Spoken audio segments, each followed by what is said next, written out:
Pour ce second épisode du billet cinéma de Leïla, je vais commenter le dernier film de Tarantino, Once Upon a Time, in Hollywood. C'est un film difficile à cerner, dérangeant, excessif, mais qui confirme que derrière Tarantino l'esthète, il y a Tarantino l'historien, qui porte un regard incisif sur notre monde contemporain.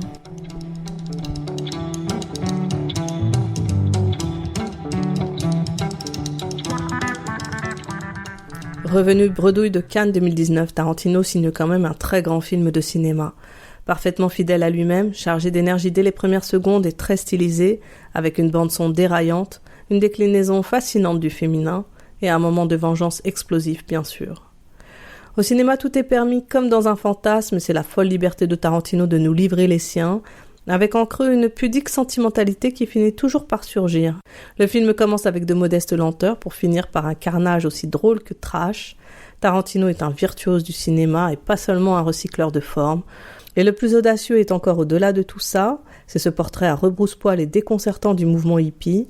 Tarantino est celui qui donne un nouveau visage à l'injonction « il est interdit d'interdire » et à cette contre-culture des années 60 qui va ponctuer son déclin avec le crime atroce perpétré par la Manson Family dont il est question ici. Derrière Tarantino le jouisseur, l'esthète, il y a Tarantino l'historien qui montre l'élan avec lequel l'Amérique est entrée dans les années 70, ce qui pourrait bien expliquer ce qu'elle est devenue 50 ans plus tard. Once Upon a Time, in Hollywood est un film difficile à lire. Pour son 9e long métrage, Tarantino ne nous mâche pas le travail, loin de là. Une première énigme se pose, alors que le mouvement hippie, autrement nommé Flower Power, reste dans notre imaginaire collectif une utopie sympathique. Pourquoi fait-il un portrait si désastreux de ces communautés idéalistes qui sont apparues en Occident dans les années 60 ? Tarantino n'est pas du côté de la réalité, il est du côté du fantasme. Ces films sont tels des rêves éveillés où les pulsions peuvent s'exprimer sans conséquence dans le réel. Qui n'a jamais rêvé d'embrasser celui ou celle qui pourtant est inaccessible et nous fait baisser les yeux quand on le croise? Ou qui n'a jamais imaginé casser la gueule à quelqu'un du boulot pourtant en réalité intouchable? Le fantasme de Tarantino, qu'il ne cesse de nous livrer dans toute son œuvre, c'est celui qui consiste à régler ses comptes à l'horreur de l'histoire. Tarantino n'est pas un idéaliste qui croit qu'il serait possible d'éradiquer le mal des sociétés humaines. Par contre, tout ce qu'on peut faire, c'est se réjouir ensemble d'un rêve de vengeance. Son film Inglourious Basterds, c'est la vengeance qui n'a pas eu lieu contre les nazis. Son film Django, c'est la vengeance qui n'a pas eu lieu contre l'esclavage. Son film Jackie Brown, c'est la vengeance d'une femme noire qui n'a pas eu lieu contre l'écrasante domination masculine transraciale. Dans ce dernier opus, Once Upon a Time in Hollywood, il s'agit de carboniser des hippies. Figure majeure de notre histoire contemporaine, mais qu'il est quand même difficile de ranger systématiquement du côté du mal. Car le mouvement hippie est apparu dans les années 60, au moment du célèbre festival de Woodstock, comme une contre-culture s'opposant au modèle traditionnel qui régissait les sociétés occidentales au début du siècle. Pourtant, Tarantino règle méchamment ses comptes au Flower Power, qu'il représente comme des gens stupides, sales et haineux, sorte de haters d'aujourd'hui, comme aucun autre réalisateur n'avait osé les représenter jusqu'ici, j'ai l'impression. Et ce n'est pas si inintéressant, car à regarder de plus près cette partie de l'histoire, même si l'idéologie hippie a pu partir de bonnes intentions avec des taglines comme « faisons l'amour et pas la guerre », il s'avère que de nombreuses communautés hippies étaient organisées comme des sectes et que l'injonction « il est interdit d'interdire » avait fini par entraîner de nombreuses dérives. Adolescence sous emprise, viol de femmes et parfois même pédophilie, jusqu'à ce que les historiens ponctuent la chute définitive de ce mouvement qui perd tout crédit dans l'opinion publique américaine au début des années 70, après le crime atroce perpétré par la Manson Family, une bande de hippies décérébrés qui se trompent de maison et qui assassinent la femme de Polanski, l'actrice Sharon Tate, alors enceinte de 8 mois, et ses amis qui se trouvaient là par hasard. L'Amérique entre alors dans les années 70 avec la gueule de bois. Elle déchante brutalement de l'idéal de la contre-culture qui avait laissé espérer qu'il était possible de vivre sans temps mort et de jouir sans entrave. Charles Manson est l'emblème de ce désenchantement. Leader d'une communauté hippie à Los Angeles, il a commis des crimes en série avec l'aide de ses affiliés. Le procès de la Manson Family est le plus long et le plus coûteux de l'histoire judiciaire des États-Unis. C'est à cet endroit que le nouveau film de Tarantino pose le fantasme du Manson Family qui, se trompant de maison, serait tombé sur Brad Pitt et DiCaprio, qui avec force et décontraction les auraient empêchés de nuire. Petite réjouissance cinématographique devant une tragédie sur laquelle personne ne peut revenir malheureusement. Par ailleurs, toute la construction du film pose en contraste la vie quotidienne de l'acteur, incarné par DiCaprio, versus la vie quotidienne des hippies de la Manson Family. DiCaprio vit seul versus la vie en communauté.